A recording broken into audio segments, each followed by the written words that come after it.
ইন্দোনেশিয়ায় ভয়াবহ বন্যায় মৃতের সংখ্যা বেড়ে ৫০০ ছাড়িয়েছে।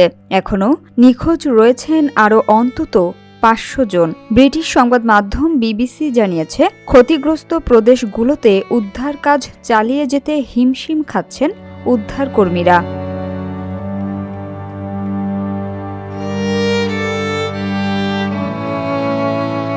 দেশটির দুর্যোগ ব্যবস্থাপনা সংস্থা জানিয়েছে, মালাক্কা প্রণালীতে সৃষ্ট ঘূর্ণিঝড়ের প্রভাবে ৩ প্রদেশে বন্যা দেখা দিয়েছে।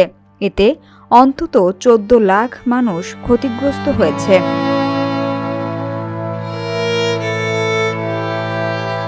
আচেহ, উত্তর সুমাত্রা ও পশ্চিম সুমাত্রা প্রদেশ বন্যায় সবচেয়ে বেশি বিপর্যস্ত।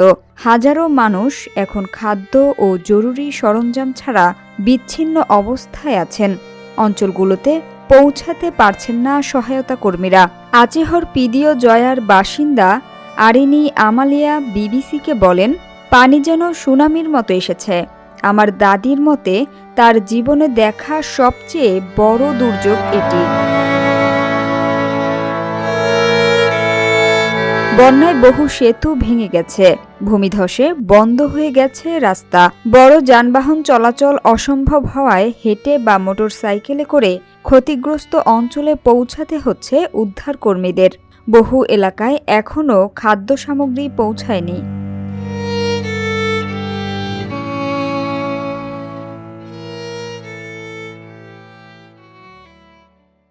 Samia Sultana, GBC television.